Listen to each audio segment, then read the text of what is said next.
नमस्कार। पूर्णचंद कांडपाल जनजागृति का episode number आपके सामने प्रस्तुत है 860। आज विवाह की बात कर लेता हूँ। शादी की विवाह पहले भी करी है, कई एपिसोड हो गए। अब 860 एपिसोड में पता नहीं, मुझे तो याद भी नहीं है कि कब मैंने किसके बारे में। लेकिन एक सवाल है, आपको पता है विवाह में कितने लोगों की ज़रूरत होती है? सोचिए आप। मैं तो बताऊंगा ही। कोर्ट के ऑर्डर के हिसाब से 151 लोगों का है। एक किसी ने एक वो डाली थी, भाई कोई लोग हज़ारों आदमी को खिला रहा है, कोई लोग 500 खिला रहा है, कोई 200 खिला रहा है, कोई कुछ खिला रहा है। कितना, कोई लिमिट तो रखो इसकी।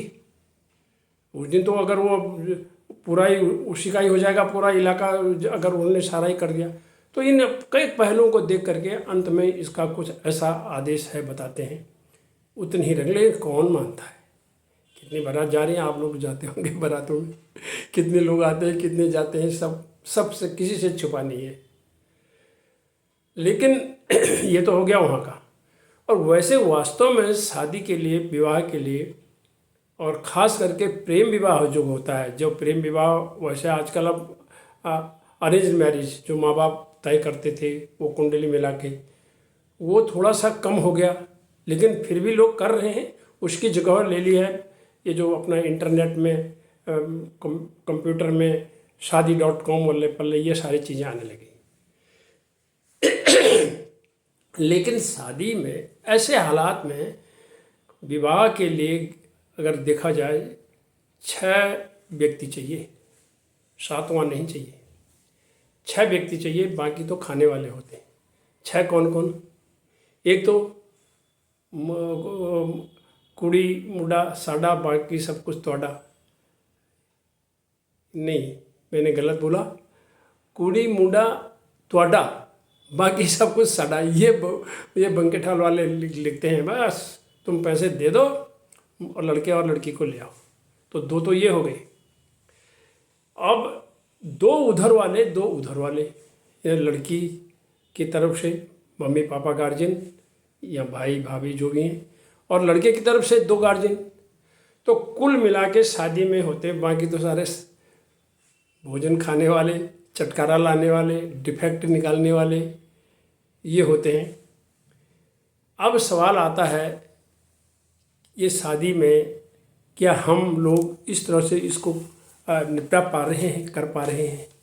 तो शेक्सपियर ने कहा था, मिडसमर नाइट ड्रीम में कहा था उन्होंने कि love looks not with eyes but with the mind. यानी प्यार अंधा होता है। अंग्रेजी क्या बोलूँ, हिंदी में ही बात करते तो प्यार अंधा होता है, यही इसी कारण से उन्होंने कहा था। लेकिन हमें इतना अंधा भी तो नहीं बनना है कि माँ बाप, यानी लड़की के भी और लड़के के भी, उनको पहले अपने मन में एक चीज़, एकदम तो वो सीधे ये किशोरावस्था को जंप करके सीधे ऊपर नहीं चढ़ गए। सारी दुनिया को देखते हुए आगे बढ़े, धीरे धीरे आगे बढ़े। उनको मालूम होना चाहिए उनका परिवार कैसा है, उनको कितना स्वीकारा जा सकता है। कई जगह इंटरकास्ट पर माँ बाप डिफर हो जाते हैं, मानते नहीं हैं वो, लेकिन उनको मालूम है क्या ये स्वीकारा जाएगा। अब आप स्वीकारा जाएगा तो 2 बातें हो जाएंगी। तो विद्रोही आप बन जाएंगे, तो विद्रोही बन जाएंगे तो वो भी विद्रोही बन जाएंगे, आप भी विद्रोही बन जाएंगे, और ज़िंदगी बेकार हो गई। फिर वही कहेंगे हमने पढ़ाया लिखाया, इसने ये और वो है। ये ज़िंदगी भर रोता और रोते रोते, क्या इसके लिए शादी करी हमने? रोने के लिए शादी करी हमने? रुक जाइए, कुछ दिन इंतज़ार कर लीजिए, उनको मना लीजिए, समझा लीजिए। हो सकता है बदलाव आ जाए, माँ बाप में से एक जना मान जाए, फिर दूसरा एक दूसरे को समझा ले। लेकिन याद मैंने पहले ही कह दिया है कि स्वीकारा कितना जाएगा ये आपने पहले सोचना है।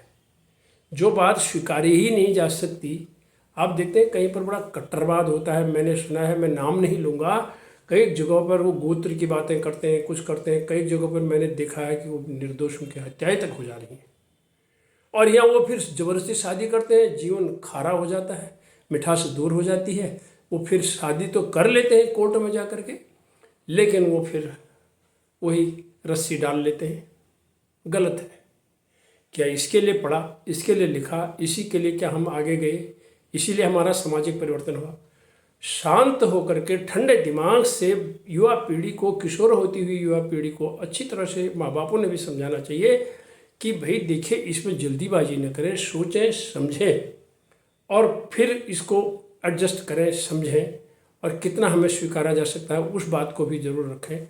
तब ये 6 आदमी वाली जो बात मैंने ये कही थी। और दूसरी अरेंज मैरिज वाली तो बड़ा सिंपल सा तरीका है कि पहला स्टेप है, देखिए बायोडाटा मिलाइए, घर भर देख लीजिएगा। दूसरे में है कुंडली मिलानी है तो मिला लीजिए। और तीसरा स्टेप है लड़का लड़की देखिए, ओके है तो ठीक है और नहीं तो नहीं। तो कुंडली मिलाने वाले में तो ये बात ही नहीं है। अब बाद में आपका प्यार हो या न हो, या कुंडली के बाद कैसा होगा वो बात एक अलग है, लेकिन प्रेम विवाह के लिए मैंने ये स्पष्ट बात कर दी है। यदि आपको स्वीकारा जा सकता है तभी आगे बढ़िए, वरना अपना जीवन बर्बाद मत करिए। धन्यवाद। प्यार करिए, लेकिन सोच समझ के ध्यान से।